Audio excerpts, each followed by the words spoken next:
guys, we are here at E3, and today we checked out a game that loads of people have been excited for ever since it graced the PlayStation stage originally.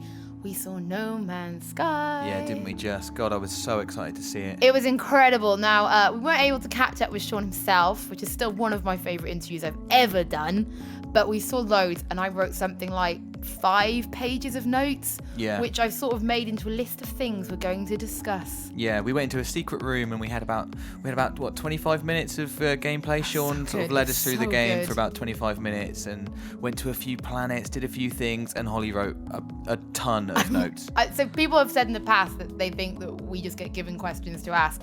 No, we genuinely go into these things, write loads and loads of notes, and then try and scramble them into like points that we want to discuss and how we're going to talk about them, and that's what we've done. Yeah, so what are we going to talk about? I want to hammer home first, and this is something that Sean said, this is not an MMO. Yeah.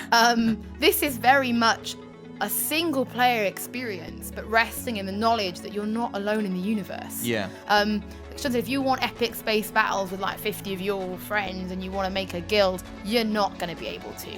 You won't find anyone. No, it's really hard for people. I mean, we were in a room of sort of like 20 journalists, and some people still weren't getting it. We saw the galactic map as we did at the Sony conference. You know, it just zooms and zooms and zooms, and every point of light it's not a place. It's a sun with loads of places around it, and people still weren't getting like, you know, this is a universe-sized playground. You could, there's however many, millions of people on the earth, and I don't see that many of them. But yeah, I thought I really wanted to start with that. Now, second of all, we sort of saw the gameplay and we saw the HUD. So I'm probably going to run through kind of what we saw and what it all meant. So on the left-hand side, it starts with the planet name or the solar system name. Now this is like a Latin name. So like, you know how flowers have really long names that I can never say? Yeah. And then they're like tulip.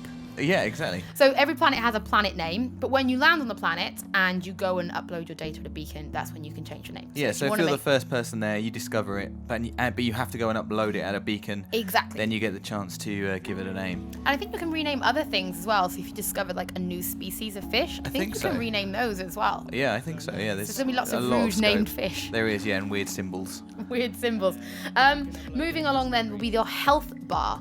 So you have a shield which auto regenerates, and that's how much kind of damage you can take.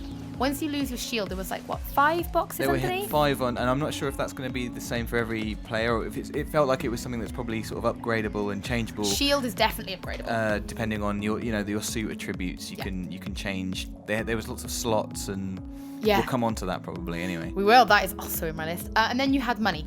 Units. Yes. Units were also listed on that side. Yeah. Now, on the right-hand side was where I thought things got really interesting. Yeah. Not only did you have your weapon, you had your wanted meter. They haven't thought of a better name for it yet, but think GTA 5 star rating. Yeah. So there were sort of 5 slots. And we saw it in action, didn't we? Because Sean got annihilated. He got attacked by an animal. And had no choice really other than to kill it, and that brought up a little blip. Yeah. His first sort of star, if you want to think GTA, wanted level, and the Sentinels, which we saw at the conference. Yes. They started trying to deal with him, and then he had to attack them, and as they went down, they got worse. The level went up, and then like a walker came out, wasn't it? Like a sort of mech walker thing. Just annihilated Sean. But someone did ask, well, those things really, they really destroyed you, like. But sometimes you might have to defend yourself, because Sean was attacked by like a little goat creature. Like, well, what do you do? Because you can't help but defend yourself. And Sean was like, well, really, I didn't have to shoot it. If I'd shot the ground near it, I would have scared it and would have run away. Yeah. Because I shot it. Like with Star Trek, one of the prime things you do, you don't interfere with life on other planets. Yeah. That's what these Sentinels are there for. The idea is they've been placed there by an older civilization to protect the planet. So you are free to roam and you're free to explore, but if you start shooting the place up, or if you start mining too aggressively, these guys will come after you, and that's your wanted level. And it was a mechanic that took me by surprise. Yeah, me too. I wasn't expecting it at all. He did say that the Sentinels aren't on every planet. No. And also, I think to sort of lose your wanted level, you just run away. You can fly away. They're only on planet-wide, although you also have it in space if you stop. So apparently if you really, really get like 5-star, like the military get involved, and then it becomes very serious. Yeah, very serious indeed. But if you die, You lose anything you didn't like upload to a beacon, or if you've been mining, you can put stuff in like a depository. Yeah. So anything you hadn't deposited or saved will be lost. If you're in space, you'll lose your ship. Yeah. And you'll appear back at the nearest space station. If you die on a planet, you'll respawn at your ship. Yeah. Which is, that's the consequences of that were like a lot heavier than I was imagining they would be. It's pretty serious. I think losing your ship, like that's a massive one. I think because your ship seems really important. It's how you get about. And they've already said, that upgrading your ship will affect where you can go in the universe. Yeah. So when you start the game, your ship doesn't even have a hyperdrive. Yeah. So you have to kind of go out and create it. I guess maybe that will move into UI. That kind of works. Definitely. So we got to look at the menus and kind of how you upgrade things. The UI looked a lot like Destiny's UI. Very clean. Yeah, right? It was very clean. Like nothing obtuse about it, No. and Really again, a pleasant. sort of a cursor that you moved around the screen, Yeah. just like Destiny. Image of what you had close up on the right hand side. Left hand side were all the spaces. It was Exactly. very Destiny. It was very clean. And it was split into 4 distinct pages. Do you remember? Right? You're going to get points for each of these. There was weapon. Yes. Which they say they're going to change to multi-tool. They reckon in the final Yes, game. because the weapon doesn't just use for shooting. It's actually how you scan. Yeah. And by upgrading it, you can scan further. There was suit. Yes, well done. You win for that one. There was ship. Yes. And I can't remember what the last one was called, but it was like encyclopedia. That's the one. Sean called it the Pokedex. Yeah. Which isn't quite right. So with suit, you can upgrade so you can jump further. Also, swim underwater longer and actually survive longer in toxic wastelands, which makes me think that must also be a thing. Imagine getting onto a planet and it just being completely toxic. Absolutely. I think there's a lot that they haven't said. I think there's going to be a lot of upgrade across all the things that you can upgrade that they haven't talked about. All kinds of things. He mentioned a cloaking device for the ship. Yeah. Just sort of offhand, really, and I was like, "Oh, I didn't see that coming." Because I guess if you want to be a trader, which we'll move on to in a minute, that's great because you can just get from point to point trading and depositing stuff and earning money without the worry of fighters or pirates basically trying to come and get you. Yeah, absolutely. And also with the ship. It's kind of got a certain amount of slots. Now you can have things like a cloaking device, which I refer to as a technology. You can find these technologies by searching for materials on planets, and then you have to find other materials to craft them, pretty much. Yeah. But you've only got a certain number of slots. So you have to weigh that between carrying cargo. So if you want to be a trader, you might want less technologies because you want to carry more cargo. Yeah. And this is the whole thing again, isn't it? It's like, what are you going to do in No Man's Sky? How are you going to play? Are you going to be a trader, a fighter?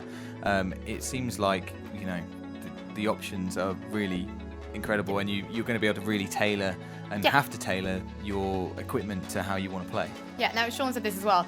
There is explorer, trader, and fighter. Do not think that linear RPG sense of you take one as a skill tree. It's nothing like that. You can genuinely be and do what you want at a whim. But explorers, you're probably going to have a really beef hyperdrive, right? Because you're going to want to planet hop. Yeah. A trader's going to want to have a big inventory because you're going to want to carry lots of cargo. And a fighter's just going to have beefed up weapons and Absolutely. shields, and you're going to be dogfighting in space.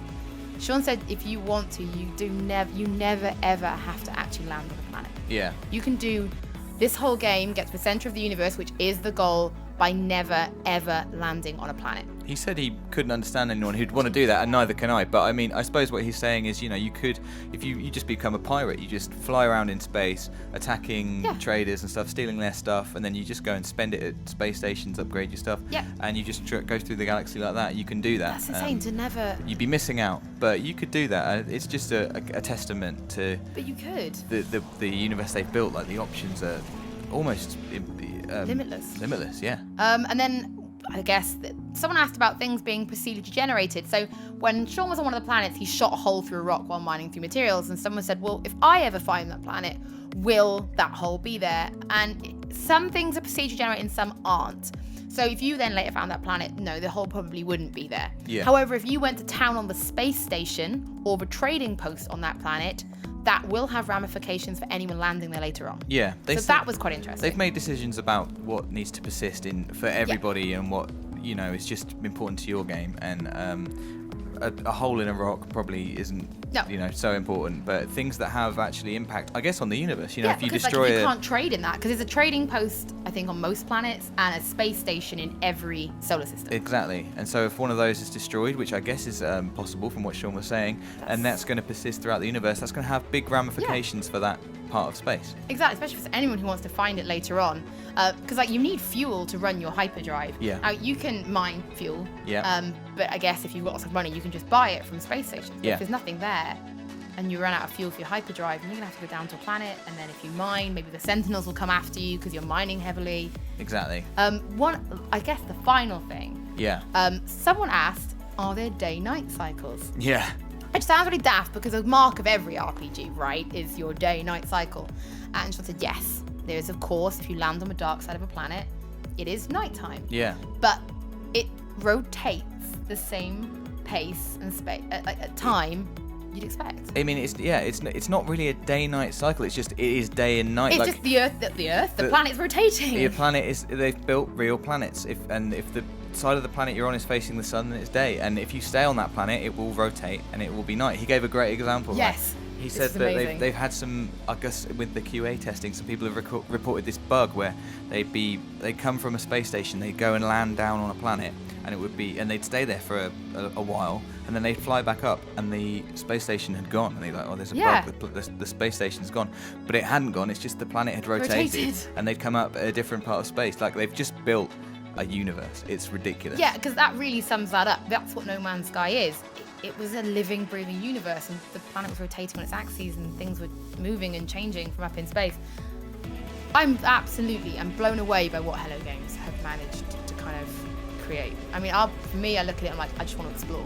Yeah. Straight up, I just want to go out and I want to find weird animals and planets, and I just want to explore. I think people are going to find so many different ways to play it and enjoy it. There's going to be so many amazing stories just from things they found, but also just the ways they play it. You know, we were looking at the galactic map, and he was saying, you know, someone might just want to set up a little trade route between this little cluster of stars. Someone else might want to just prey on them, and you know, I just think the possibilities are just endless, and it's going to be so exciting to see what people do with it and where it goes. I can't wait. Well, there you go. That is pretty much us discussing everything we learned today about No Man's Sky. I really hope you guys are excited for it, as we are. It looks incredible. You guys can stay tuned to our YouTube channel, because there's loads more coming up from E3.